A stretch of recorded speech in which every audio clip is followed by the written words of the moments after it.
Hello, everyone, and thank you for joining us for today's webinar on the CMMC. This meeting is being recorded, and we ask that you keep yourself on mute unless prompted by the presenters. You can use the chat window for any questions that you have, and we will address those questions as time permits. We will be using Google Meet poll feature to get some audience feedback during the presentation. You can find the polls by clicking on the activities icon. It's going to be in I believe the lower right corner of the Google Meet. And so you'll just see a little triangle, square, circle. And when you hover over it, it says activities. Just click that. And then you can open up the polling so you can participate in that fun.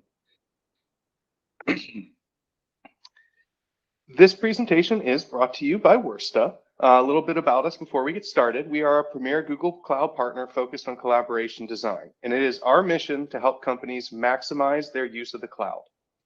We work side by side with our clients to help them make good technology decisions and grow their businesses in ways they wouldn't have the ability to do otherwise. This helps organizations really develop cultures of continuous innovation powered by real-time collaboration. Our presenter today is, my name is David Moore. I'm the Director of Marketing here at Worsta. And your subject matter expert today is Pete Hoff, CMMC-AB Registered Practitioner and Cybersecurity Consultant here at Worsta. I'll now pass it over to my very esteemed colleague, Pete, so he can introduce himself and get us kicked off. Thank you. Hi, everyone. Welcome, and really excited to talk about this topic. We've had a few presentations around this topic in the past, and really like broaching the subject around CMMC. Organizations are really struggling with this, and I think this is an opportunity to simplify the process. We'll go ahead and go through the agenda here a little bit, and we'll talk about what CMMC is. How does it impact organizations that are doing business with the Department of Defense, who needs that certification, of course, and that's pretty much anyone attempting to sell services to the Department of Defense. How to use enclaves to isolate your organization. This is going to be kind of the topic of importance for this conversation today, because we're going to help you reduce that overhead, or at least options for reducing overhead associated with certification to conduct business with the DoD. In addition, how can we help you become certified, what your timeline to certification is, and again, what offerings we have to drive down this path. I think you'll see as we start to summarize things how what Google does in their environments can really apply to DoD certification and assisting you in being successful with the least amount of compliance overhead and the required security that it's always on the upmost top of your minds, I'm sure. So defining CMMC, it's the cybersecurity maturity model certification. It was put out about a year ago now, and it is fairly new from a framework perspective, but it is just a framework. It's no different than the old DoD requirements, DFARS, or also NIST standards, National Institute of Standards and Technologies. It is required by the U.S. Department of Defense. However, the DoD did not actually produce this standard. They hired an outside firm to do that, and what we're talking about today was developed through a lot of work from outside vendors and assistance from many experts. You'll find that if you're doing business with the DoD, by the time 2026 rolls around, you're going to have to be certified at one level or another. So the new umbrella standard.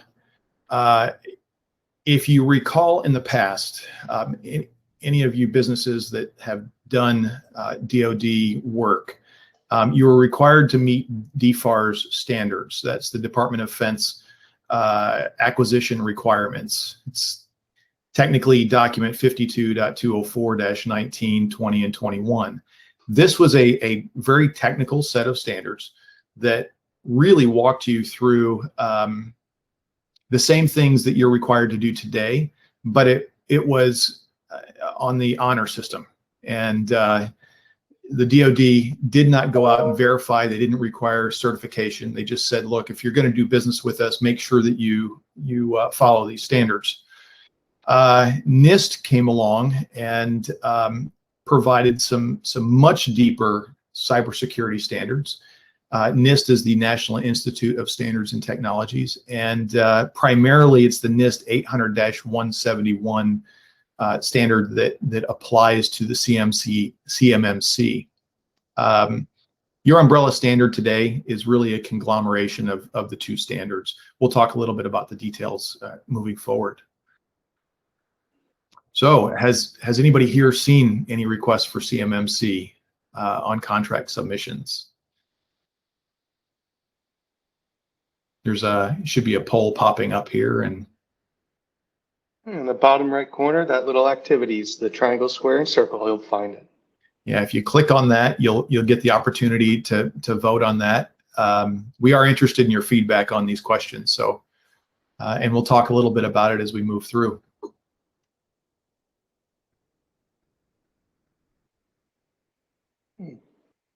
Give people a few more moments to vote. If you've seen any CMMC requests on your new contract submissions. It looks like it's pretty evenly split right now. So it looks like about more people than not have the CMMC. It's about 3 to 6 right now. Okay.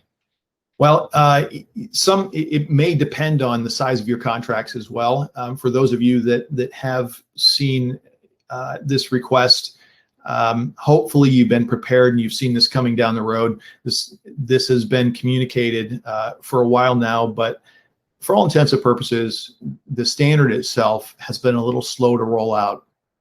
And I'm sure for those of you that are seeing these requests, you probably experienced some of the frustration with trying to understand what your requirements are and how to get there.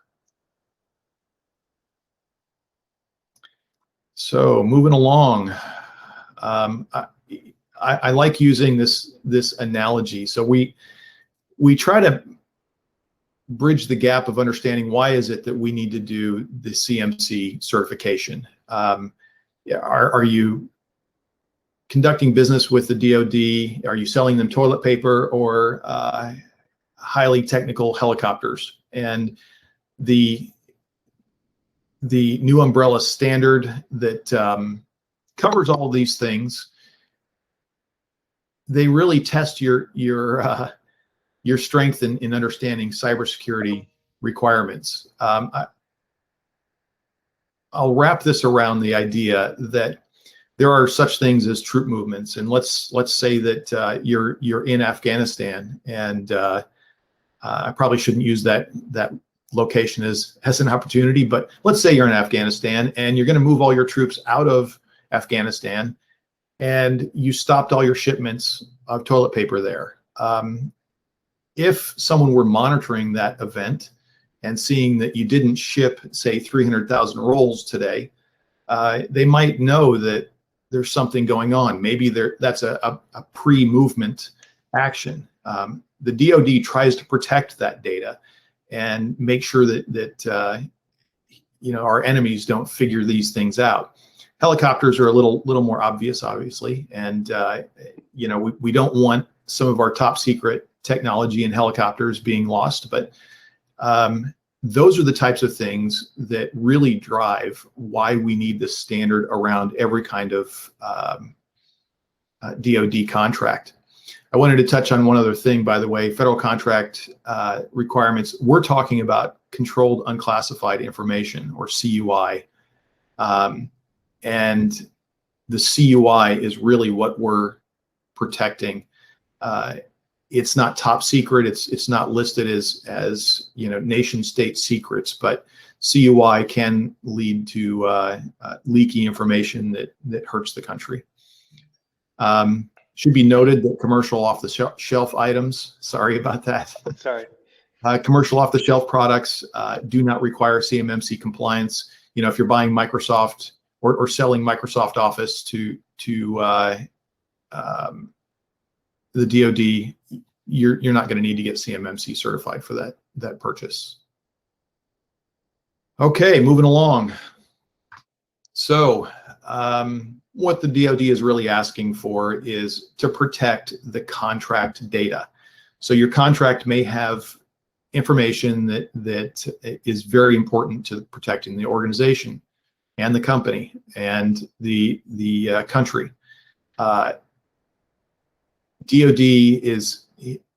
is really trying to stop the blowback or hacking that has occurred in the past 5 years.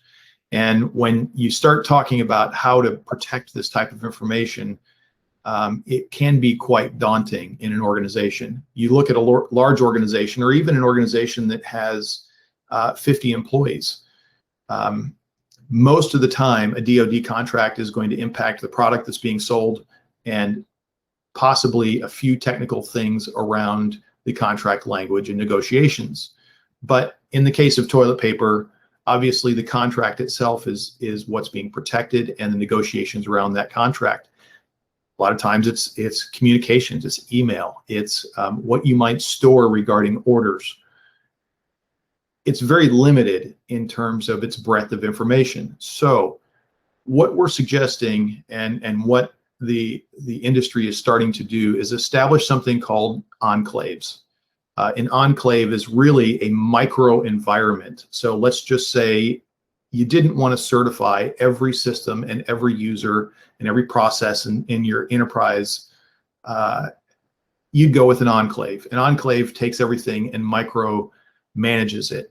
You could create a Google enterprise environment where, let's say you had 25 users that might touch that contract. You put your contract data in that location. You put your email in that email system. You limit the people that have access to that. And then you audit and control the certification around that enclave. That's a way to reduce your footprint and move forward with CMMC without taking on a huge amount of cost and undertaking to conduct all the audits that are associated with that. So why is this required? I alluded to this earlier, increasing ransomware and phishing attacks, certainly cyber attacks by foreign governments, and non-compliance by contractors under a self-declaring model. It has not been successful. I hate to say it, many organizations did not follow the requirements and didn't protect the information with the DoD. And the DoD has tracked back and fined many organizations because they didn't follow the cybersecurity standards required around what was DFARS standards. So now we created the CMMC and will require certification by an external body. So types of information: federal contract information, controlled, unclassified information. So the FCI is really the contract itself. It's all negotiations. It's any material that is associated with that. CUI is generally associated with the products that you're selling to the to DoD. CUI, it could be airplane parts or helicopter parts. Maybe we're sending special 2-ply to the generals and everybody else gets single ply. You know, those types of things might be important. So it's those types of documents that need to be protected. And obviously, if you take those and put them in an enclave, you might be able to reduce your footprint. One thing important I like to bring up at this point is the Christian doctrine. This is a legal standing that has been around for a number of years. Organizations used to think that, well, I'm not going to put in the contract that I'm going to meet cybersecurity standards or that I'll protect this information, or maybe I just will be weak with my contract language, or will strike the language that is associated with providing secure storage of the DoD information. It doesn't matter what's in the contract. If you are breached, if you don't protect the information in your care with the DoD, the Christian doctrine allows the DoD to fine you. They will come after you, and organizations have been fined very heavily. So it's important to remember. I know, everybody believes in their legal teams, and there's always a way to get out of a contract. There's no way to get out of this with the DoD. So I'll leave it at that. So are you familiar with the certification bodies?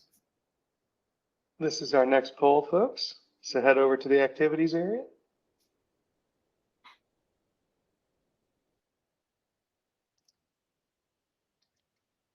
We'll talk about who can do the certification, who can help you gain certification. We'll get into some details here in a second.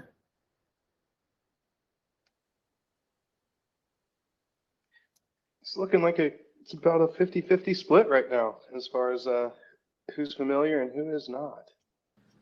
Yeah, and I think last time we hosted this event, not a lot of people knew, so it sounds like people have been doing their homework. So CMMC AB, that's a independent third-party organization, and they were the organization that created this standard.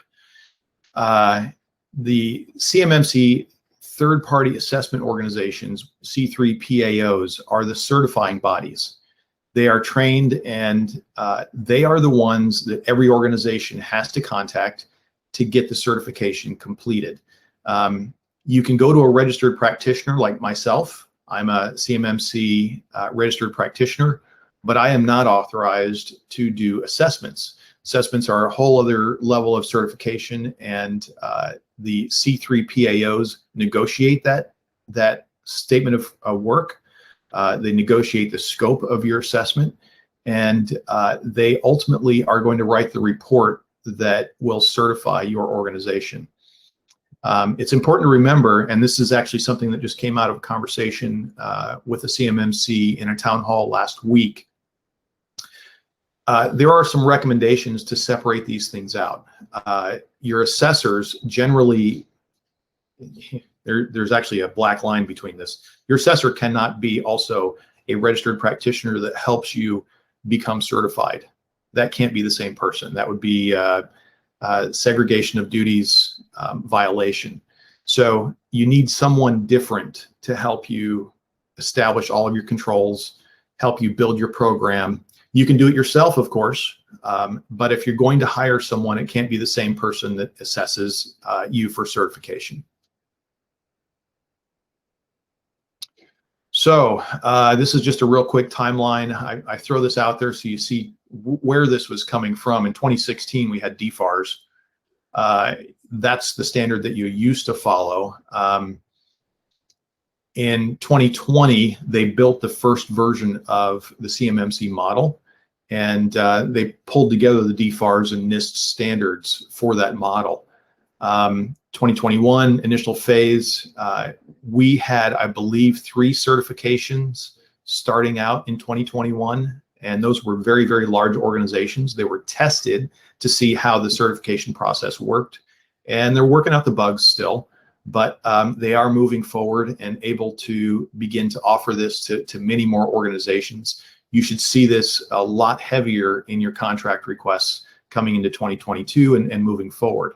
But 26 is the deadline. You got to be certified. Now, I want to make something clear at this point. You have to have, for CMMC certification, 1 year, 1 full year of functioning controls. What that means is you have to have verification that you've been doing all the things you're supposed to do for CMMC certification, functioning for 1 year. Documentation, going back to processes, depending on the level of your certification determines how much evidence you need for that. But that process of certification requires that you had to have been doing this for a year. So it means you have some preparation to do before you can even sit for the assessment.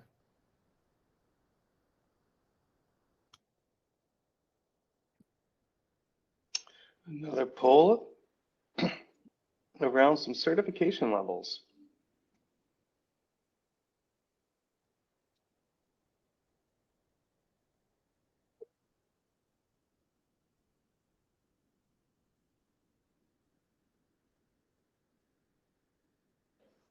Right now, it's looking like some folks know, but more people are not aware. Or maybe it's 50-50 as we get more votes in. Well, so this is actually one of those things where there's a lot of data around this, and I'm attempting to simplify this as best I can. Level 1 is generally you're not going to have any real CUI. You're selling simple products to the DoD,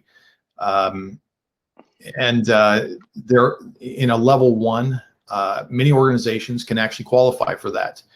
If you have a ton of DoD contracts, and depending on the complexity of those contracts, they'll require a level 3. But let's talk a little bit about a level 1. There's only 15 controls, and those are out of a number of NIST control areas. If any of you are familiar with NIST, access control, for example, media protection, physical protection, these things are, how do you control your user access? How do you control access into your buildings? Identification and authentication. That's your user IDs that you establish. So these are general standards that many of you follow already today. You start getting into more of the details around how you need to maintain those. And level 1 is not an incredibly tough process. Level 3 expands immensely. And you might ask yourself, well, what does the level 2 do? Technically, level 2 exists. It's been documented, but no one goes there because it's an intermediary. You can establish level 2 to try to see how well you would fit into level 3, but you'll find that the C3PAO does not actually certify level 2. They only certify level 1 and 3. There's actually higher certifications that have been discussed as well. I'm not going to get into those here because, frankly, the organizations we're going to talk to on this call aren't going to get into that level of detail. But needless to say, it requires a very robust and mature cybersecurity program to go any higher than 3. So, real simply put, we talked about this a little earlier, but CMMC takes a little time to establish your processes. Make sure you've got the documentation. Level 1 doesn't require documented policies and processes. Level 3 requires everything to be documented and on paper. And in a level 3, you generally need to have a program. You need to have people designated for certain security processes. Level 3 is much larger and onerous and requires literal documentation. For example, if you said you're doing backups and those backups are encrypted, you need to show records going back a year that those backups were stored secure. Access control, did you terminate users timely? Those types of things.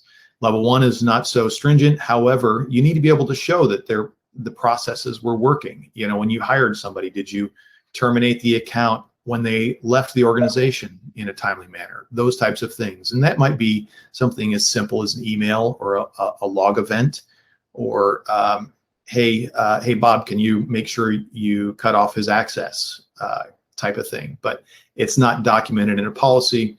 You just need to prove that you were doing these processes. So I talk a little bit about enclaves. This is really where the rubber hits the road. We can simplify things for organizations using Google and small Google environments.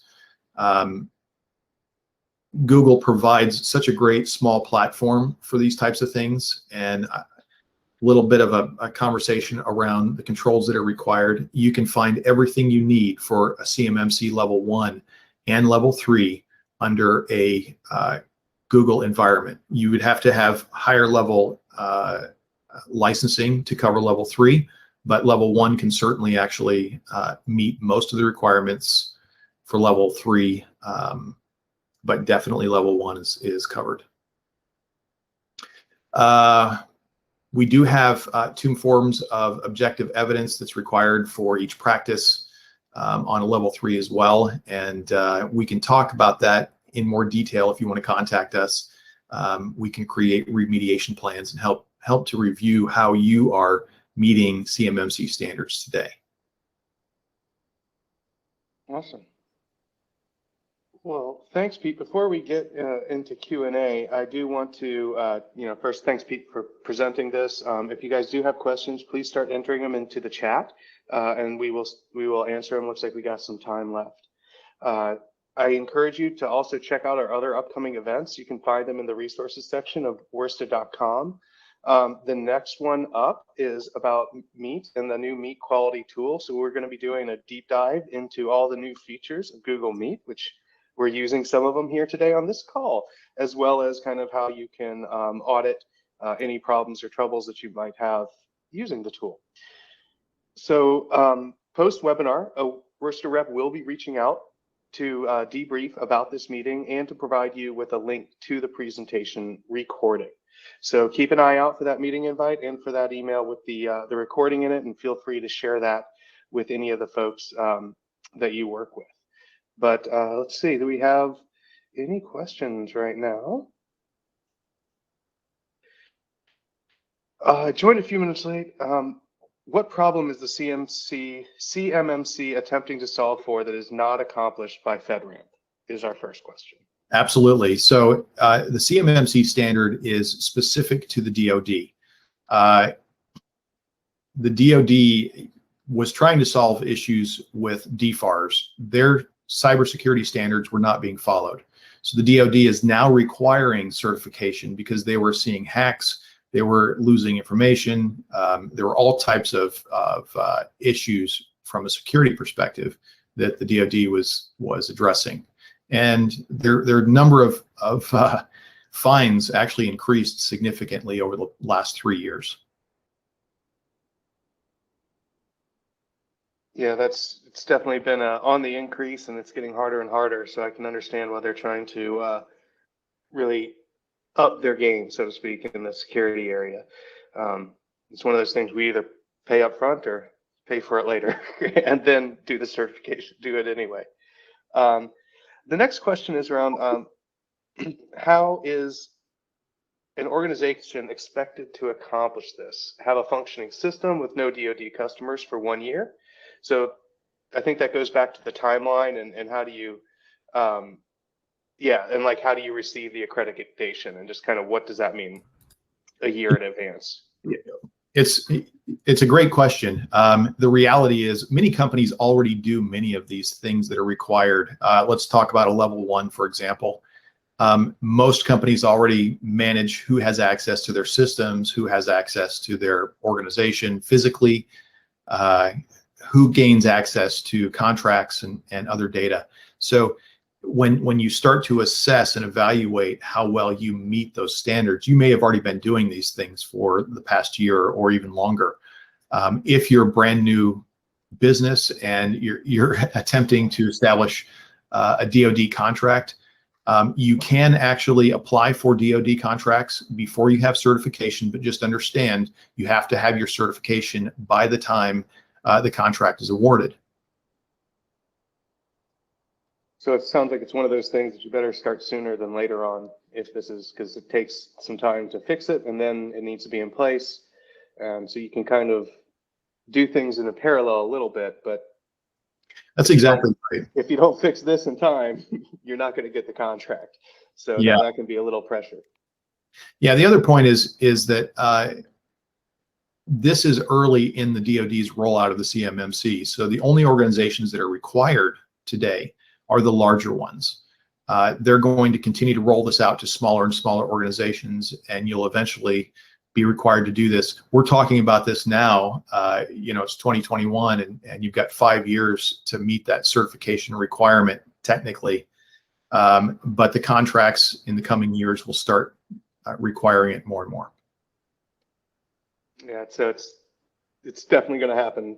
If you deal with the DoD, you better get on board the CMMC. Does that answer your question, Aaron?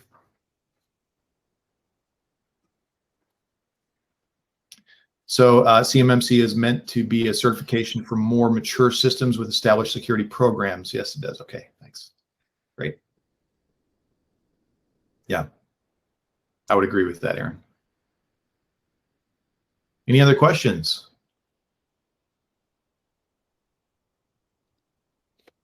Fantastic. Well, I as a reminder, actually had oh, go ahead. one thing Please. I just thought of. Since we did do this event earlier this year, we've added on to it and focused a little more on the enclaves and security feature. And so I have another poll here. I can just launch it. I would like to hear from the audience or anyone else if you've used enclaves in the past, because that was something new we added to this presentation. So I wanted to hear people's feedback on that. Yeah, and that's the idea of securing just a portion of your organization rather than going through and auditing every single system and getting the whole organization up to that security level. Is that a good summary, Pete? That's a great summary. If any of you have had to meet the requirements around PCI, PCI requires that you secure anything that is touching the credit card processing systems. As an example, organizations have figured this out, that if you use point-to-point encrypted devices, you don't have to certify your entire network anymore because the device itself is secure. So that's how they've really broken it down into a small, I'll call it enclave for the payment card systems. The same process applies here. Is we're attempting to create an enclave for your CMMC documentation and communications. How often? How often? It's every 3 years. You go through a certification process. I saw we had some folks that just joined recently. We are starting to wrap the Q&A portion of this meeting up. We do have this recorded, so as a reminder, everybody that registered or joined will be getting that recording along with an invite to debrief to get your thoughts on the webinar and to see if you have any additional questions or if there's any way that Worcester can support you in your enclaves or your pursuit of CMMC. So with that, I'd like to thank Pete once again for being here and sharing his knowledge. It's been great to learn all about this. And thanks everybody for joining us today. Hope you have a wonderful Thursday.